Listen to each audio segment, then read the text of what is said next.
In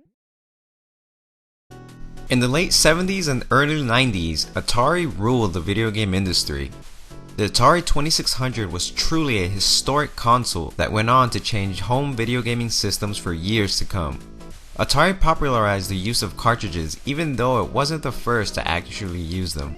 Now when people think of Atari, they're probably referring to the 2600. Now when Nintendo and Sega came to the scene and brought on the new wave of next-gen consoles, Atari struggled to stay relevant in the market. Prior to the release of the Atari Jaguar, Atari was looking to win over gamers with the infamous Bit War gimmick.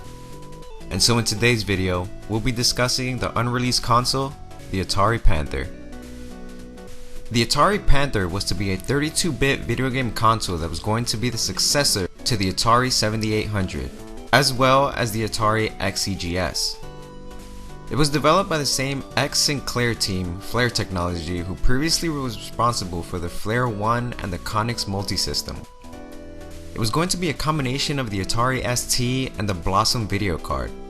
Now the Blossom video card was originally developed for the Atari Transputer workstation, also known as the ATW800, which is also a rare system to come across. It is said that the work for the Panther started in 1988 alongside with what is now known as a 64-bit Jaguar. The Panther was scheduled to be released in 1991. It was made to compete with the Super Nintendo, which was dominating the market at the time. However, Atari made a bold move and decided to combine their 32-bit system with their other Jaguar project in order to create a far superior console that would surpass the capabilities of any console on the market at the time. And so the Atari Panther was abandoned in order to work on the Jaguar project, which was progressing quickly and presented a far more impressive technology. The cancellation meant that Atari had no hardware presence in the home console market between the discontinuation of the Atari 7800 in 1992 and the launch of the Atari Jaguar in 1993, which is believed to have weakened the brand and likely contributed to the failure of Atari.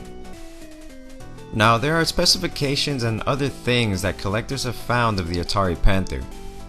The system features 3 chips consisting of the Motorola 68000 running at 16 MHz, an object processor called the Panther, and an Ensoniq sound processor called Otis featuring 32 sound channels, presumably an ES5505.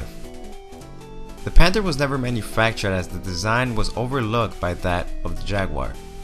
Now it was reported that there were 3 games to be released at launch for the Panther: Cybermorph, Trevor McFur in the Crescent Galaxy, and Raiden. Now of course these games were reworked and released for the Atari Jaguar instead. Now there have been several Q&As that have been held in forums with what seem to be former developers that worked at Atari.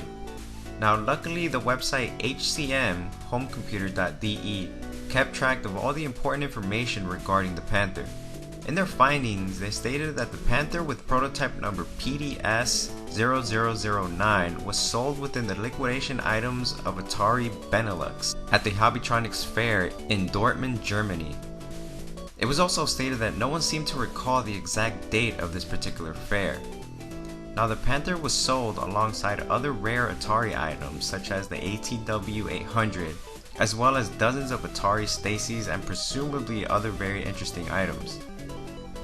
Now this person stated that Christoph Wiesing was smart enough to buy the Panther prototype for $15 to see if he could get it to work.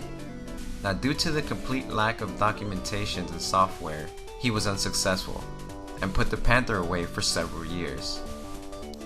Now the writer of the article also stated that he received his prototype from Christoph Wiesing as a 30th birthday gift. Now members of the Atari Age forum managed to make a mock-up of what the casing of the Panther was supposed to look like based on documentation. And I couldn't find how they got the information exactly, so take this image with a grain of salt.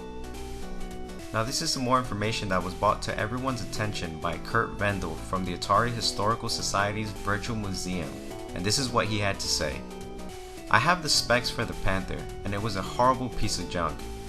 If Richard Miller from Atari Texas R&D division didn't have the connections with John Mathewson over at Flares, then Atari wouldn't have had a route to a better hardware console, and they would have never have bought the system and made the Jaguar.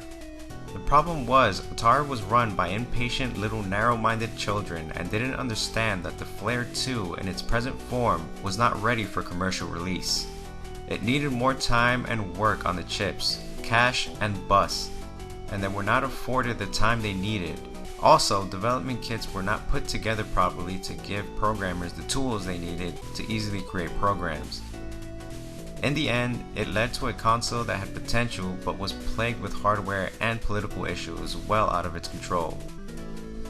He also stated, "Panthers are very rare but useless for the most part. Most are missing the Blossom video processor, and there are also only 4 games available for them. None are very good." As for the joysticks, Atari always intended to use the new joypads, so most likely the Panther was being designed for this use. As for loading software, there should be some sort of parallel interface on the unit to do a ROM dump from a PC into the Panther's memory. And that is what we know of the Atari Panther.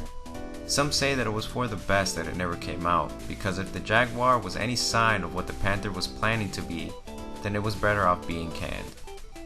But some say that the Jaguar was simply ahead of its time, and that we never got to see if Atari was truly onto something impressive.